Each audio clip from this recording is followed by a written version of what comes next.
7 years. We didn't just make this up overnight. You know, we have stuff proving.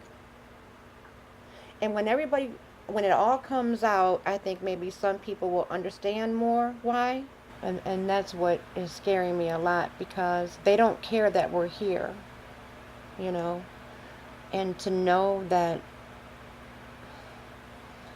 we're sleeping and somebody's actually outside of our home doing the things that they're doing while we're here. This has been going on 7 years. Look at all this. Yeah, but ain't like we just now tried to shed some light on it. Just nobody would ever. Nobody would call us back. Or they would say they were gonna help us or whatever. Like, well. And then they found out what we were dealing with, who we were dealing with. Didn't want no part of it. And then they call us. Do the kids have the children? They have company here? Play video games, or they gotta go to their friend's house. No, we don't want. We want them here. We monitor. She a nervous wreck when they leave. Nervous wreck until they get home. If she can't get a hold of nobody, ain't nobody get no sleep that night. Got a routine. Like before they walk out that door, they gonna quote that routine before they walk out that door. What it is if they get pulled over, you know. That's how it is. As soon as they leave out of Middleburg Heights, they have to text us and let us know. They gotta call and check in. Let us know that they out of the city. So, you know, it's kind of almost a little relief, but, you know. It's not a full relief. I'm saying that you can But kind of. they're out of Middleburg Heights. So it'd be a lesser chance of getting pulled over. Mm-hmm. Our son is getting pulled over 2-3 times a week. And then they'll say, where are you coming from and where are you going? And a couple of times it's been the same officer. We all watch out for each other. Like, if the kids leave and they on their way home and it's dark time, they know to call, and we go outside, you know, or so we just all try to watch out for each other. You know, we sleep in shifts now. Try to put all this going on. What is a typical night? Like I'll be trying to get a little bit of sleep right now, and that way I can stay up. Or, you know, vice versa, we'll switch it up. You know, try to do what we can. We can get up and, you know, look out the window or whatever. We're not outside walking around, nothing like that. Just making sure one of us is trying to stay awake and listen. You know what I mean? Like stuff like that or whatever. But how much sleep have you lost doing that? A lot. You see, I'm over here batting my eyes now. I'm exhausted, but gotta do what we gotta do. I just want my family to be left alone. I want my family to be left alone and stop with all this. You know, everybody's like, they find it kind of odd that we're the only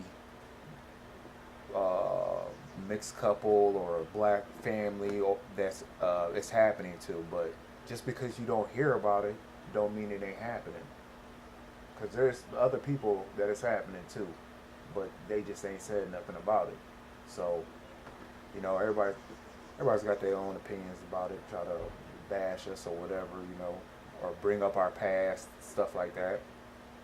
What's my past got to do with me getting stabbed outside? Or saying that we probably act like criminals, so that's why all this is going on and stuff like that. Typical, you know. But I try not to even let them comments or whatever get to me, because at the end of the day, they don't know me. They don't know my family. They're going off of just.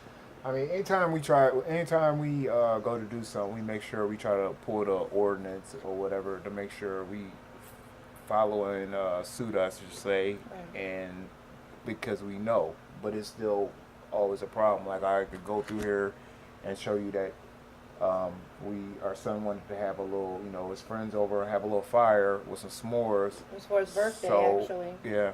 So we went out and bought a fire pit, pulled the ordinance, see what kind of fire pit we had to have. Went out and bought one exactly like they said, and the fire department ended up getting called on us. Well, not right away, not until our neighbor again pulled in, and then as soon as I think he saw that we were having a family, you know, doing.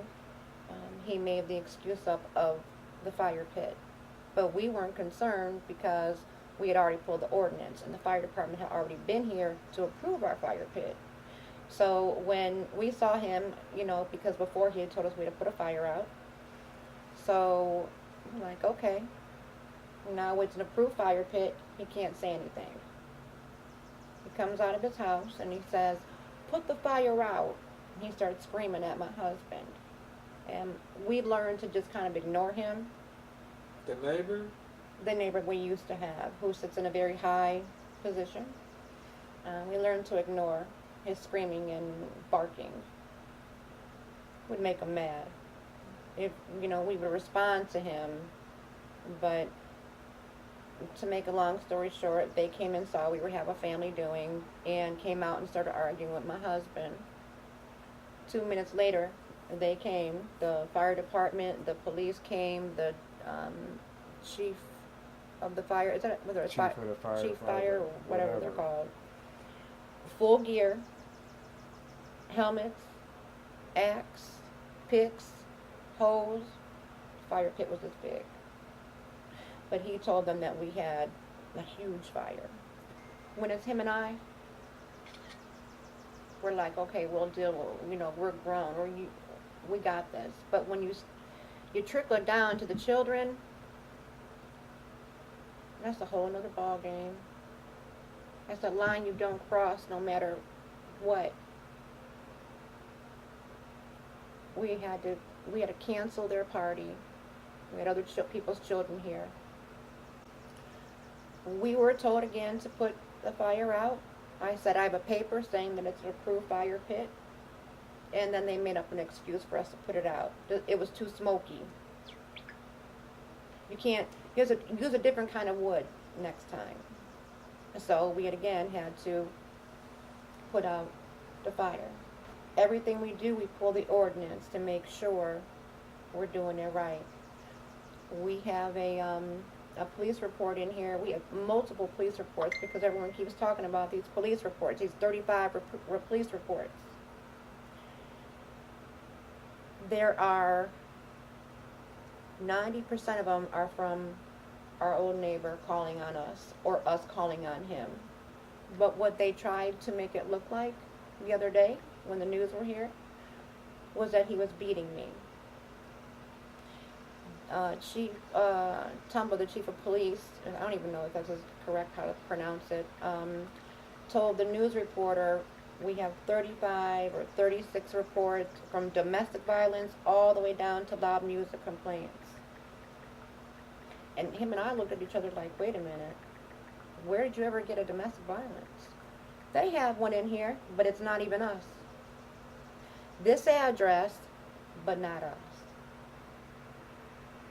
Our names are nowhere in there. The only reason my name is in there is because my name is on the house. And they were trying to say, oh, he beat me, and we're looking through the report and we're like, that's what they do. They try to make us look like, Who was that? The police, the mayor, the city officials do it. People don't know what we go through here. They just look at this particular incident and go, oh, okay. This has been 7 years of on and on and on. And to accuse my husband of beating me, my husband has never put his hands on me a day we've been married or prior. They want to make it out to be that he's black, he's got to be selling drugs. Like 20 minutes later, not even 15, 20 minutes later, he calls me like, dude, you got to get home. Like, I just walked in your house. Your mom was tied up, beat up, all this stuff. And I was like, wait, what? And I'm thinking he's joking because, like, you know what I'm saying? We young, we joke, but, like, that's something that you don't really joke. I never joke like that to my friends. So I was like, are you serious, bro? And he's like, yeah, man, you got to get home, man. I just called the police. She was beat up, tied up, and crying and stuff. And I was like, what?